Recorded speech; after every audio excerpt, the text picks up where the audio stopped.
Welcome back, everybody. I am Jake. This is Ohio State, and today we are going to talk about this knife in front of us, the Spyderco Manix 2.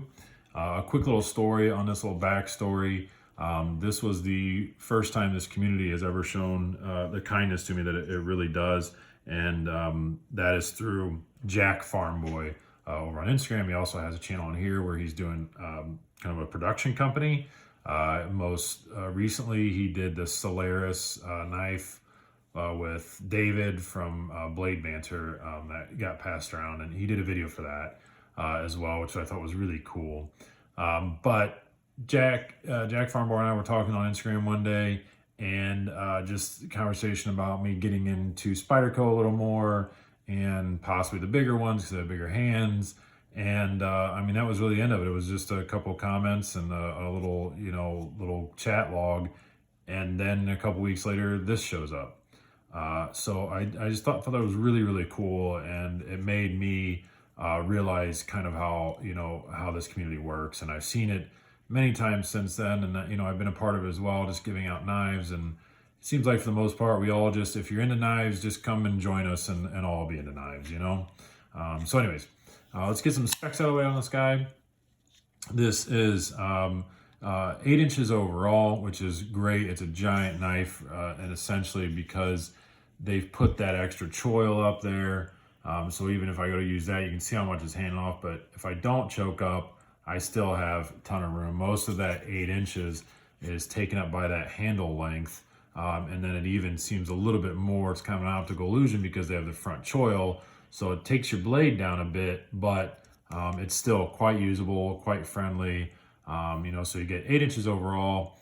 The handle material, if you follow this, it is FRCP. So that's fiberglass reinforced copolymer.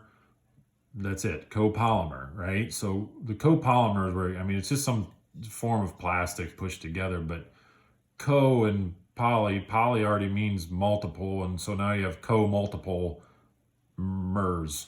So there you go. You got a bunch of different fiberglass or types of plastic smushed together to give you a nice rigid, real grippy feel on it. But it's great. It does work great. I kid around a little bit, but it's fine. They just come with so many different names and acronyms, and but it is what it is. It's a plastic handle that works really well. Your blade material up here is Cts Bd1, and I guess I can kind of touch on that Cts Bd1, I believe probably at some point maybe it was viewed a little higher. Kind of D2 is getting pushed down in the ranks a little farther and farther, whereas and I've talked to people before that have been in knives even longer than I have, and D2 used to be really amazing. This Cts Bd1 is more, it's kind of like an AUS 8. Kind of a budget steel. And so, maybe we look at it because your price of this guy is just over $100. So, I don't know, maybe you're paying for that little logo right there, and I'm not bagging on Spyderco. Nobody from Spyderco is going to watch this video, but it is what it is. You can get some better steel. However, I do like, when Spyderco puts out new designs, back when this was new, I think this probably was really critical, and the $100 and some was really neat. And of course, as they do, they've made multiple iterations of this design.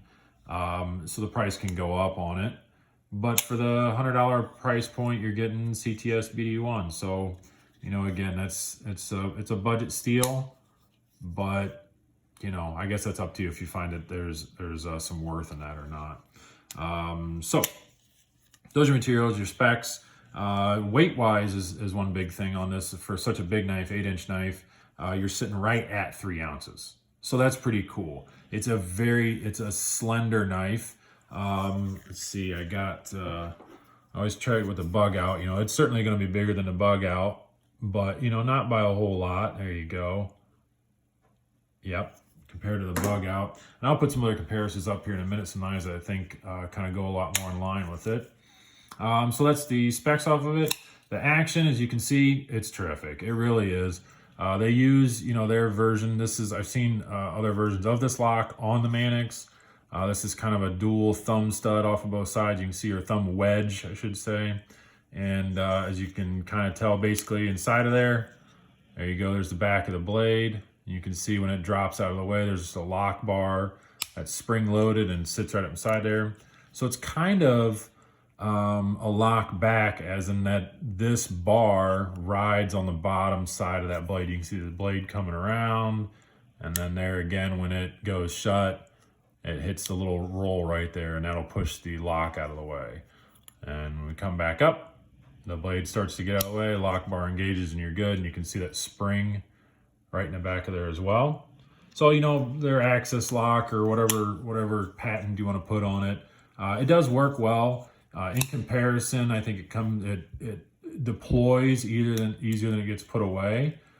When you go to close it, you do have to, I feel like you got to definitely pinch both sides. I mean, once you do, you can see that, you know, given with gravity, it drops right shut. And that's really the design of it, which is fine. It's not, I've tried it with one, and then you got to really push on it, but I always kind of go back to this Tasso where, you know, you can just use one and it drops right shut. So again, though, you know, it's just a little different iteration on that access lock. I think it works fine. You keep this nice and cleaned up in there, get a little oil inside of there, and the motion becomes a lot better, of course. So ergos wise, you got all sorts of, just tons of room. You know, even if I grip it down here, I still got plenty of room, 4-finger grip, perfectly fine, no problems.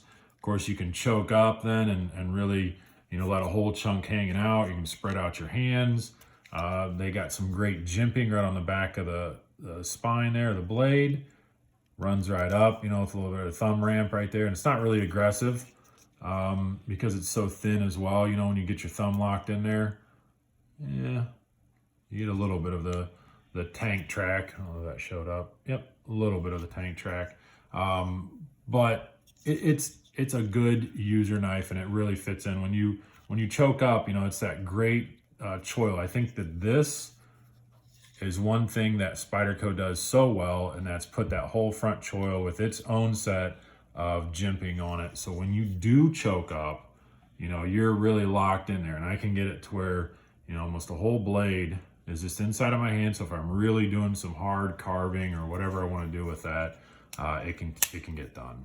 So last little bit there on the ergos and the style, and that's the pocket clip. You know, it's fine. I think the wire clips are kind of cool. You know, they could have done the loop over style and made it a little bit more deep carry, but really, I don't think that's very hateful. I mean, that much sticking out of your pocket, that's fine. I think that this wire clip is definitely a large upgrade. You know, I would prefer this wire clip over this and that much sticking out. You know, look how much more that sticks out on, like, say, the Tenacious. So I think it's pretty good, you know. I think really the only drawback with this is that steel, you know, and it's not, I'm not saying it's not a bad steel, but if you look at other knives that come in, you know, an AUS 8, I mean, they're certainly around the $50 mark, but, you know, again, you're paying for Spyderco, they do what they need to do, you're paying for this kind of locking mechanism, and maybe that copolymer, the many plastic, maybe it's a lot better than what I'm aware of. You know, I haven't had any issues with it yet, that's for sure. So let's get some comparisons in here, and you guys can decide whether it's one you want to go after or not. And I will bring that Tenacious right back out here because it's a good lineup for it.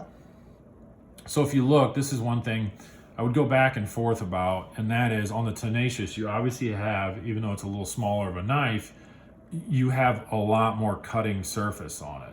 There's a lot more sticking out there, even though the actual blade length is almost the same size. You get a lot more cutting because of that front choil. Truly, I think on a knife this big, I would prefer that style of blade on here, where this just kind of comes out and the blade comes back there, because it is such a big knife. I don't know that you're looking to have that front choil, but you know, I don't know. It's still a good design just the way it is. So that's up against there. We'll bring out a little Delica, so you can see that's quite a bit bigger than Delica. And we'll line up those pivot points. Yep, quite a bit bigger than that. I'll bring back the steel wheel Tasso. It's not really as a popular knife, but size-wise, it's almost exactly the same. This guy's a lot heavier though. bigger, beefier knife. And one that I really think sets almost the exact same is the steel wheel Sargus. Now that guy, to me, is a really good comparison off of it. It's almost the same length. Again, your cutting edge though is a lot more on here.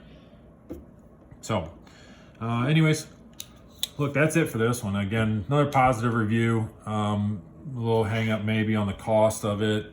Maybe if you can get it in on trade or find it on eBay or something to that effect.